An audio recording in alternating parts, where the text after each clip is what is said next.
Hello, I'm Alice Bradley. And I'm Eden Kennedy, and we're here for Mom Ed to talk about childbirth. This episode, we're going to talk about fears.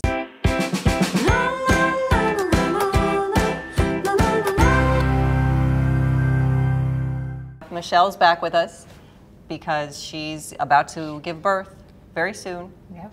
And so she is right in the thick of where these fears are coming from. That I am. Fear and pain are often connected. Alleviating pregnancy fears can reduce your pain during childbirth and relax the body in preparation for labor. Anxiety can cause your body to produce excess stress hormones that inhibit labor and cause discomfort. When you're tense, it's hard for the baby to descend. Fear also reduces blood flow and thus oxygen supply to the uterus. An oxygen-deprived muscle tires quickly, and a tired muscle is a hurting muscle. This might be my box that I had from home. What? Doesn't everybody have a box of fears? And it's called the box of fears. Why not? So we thought it would be fun that instead of kind of going around, we'll go into the box, pull things out, see what we... And talk about them, and maybe we can dispel right? some of these fears. We're going to dispel some fears today. By talking about them. We're going to heal. Great. Yeah. Let the healing begin. All right, I'll start out, and then, we'll see if you can go around too. Okay. Okay, first fear. My partner will react negatively to what he/she sees during labor. Yes. Yeah, well, it's not pretty. Is that something that you're worried about? My husband and I have actually talked about it. Really? Yeah. So what have you talked about? Well, have you exactly reached any conclusions? that. I'm thinking that that's going to change our sex life afterwards. Really? Because it's something a little bit more graphic. Yeah. It is. In that area. Right. Yeah. It can be very graphic. Have you seen footage? I have. Have you been watching birth videos? Yeah. Right. And we've actually watched them together, which was... Oh, that's awesome. My husband wouldn't watch them with me. Yeah. I think that definitely helped him see what it really was going to be. I think my husband gained a lot of respect for me. Not that he didn't have respect before, but as far as just like, oh my God, you did it. You win. You win. Yeah. I think that's a trump card. Yeah, it is. Would you like to pick one out? Sure. A big box of fears? All right, what do you got?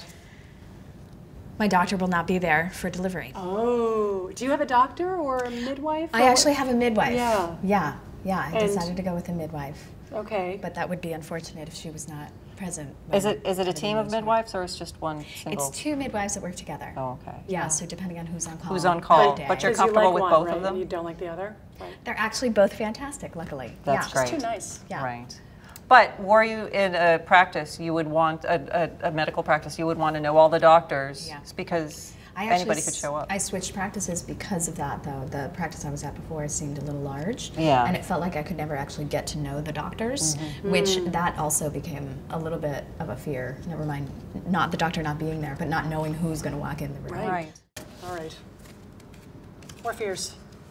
I will end up having a C-section. Well, yeah. So this, you were saying to us, was your big, right? That is actually probably one of my biggest fears. Yeah. That was definitely my biggest fear, which is why I ended up at home. Really?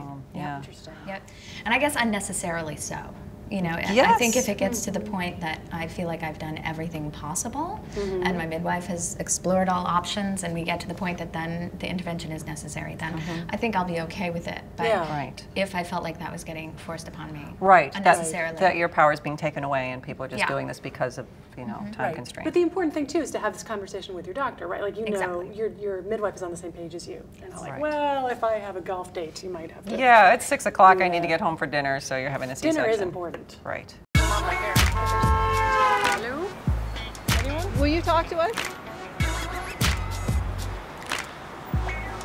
So what were you the most worried about your childbirth as you were approaching the date?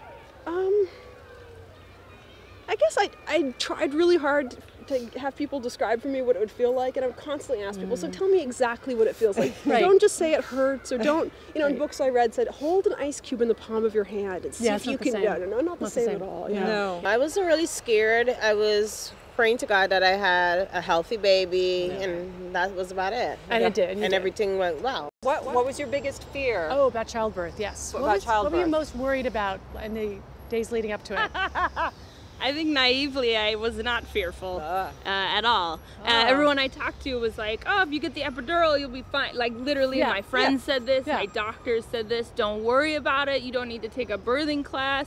Just get the drugs and you'll be cool. And I was like, great, I am fearless. And I went into it, and then of course it didn't take, and I was like, this is horrible. You know, you're so fearful of the whole what's gonna happen down there. Yeah, you know, that whole thing. What does happen down there? You know, the whole pooping what happens thing in that special place? and all that. Pooping. You know, I don't know, whatever.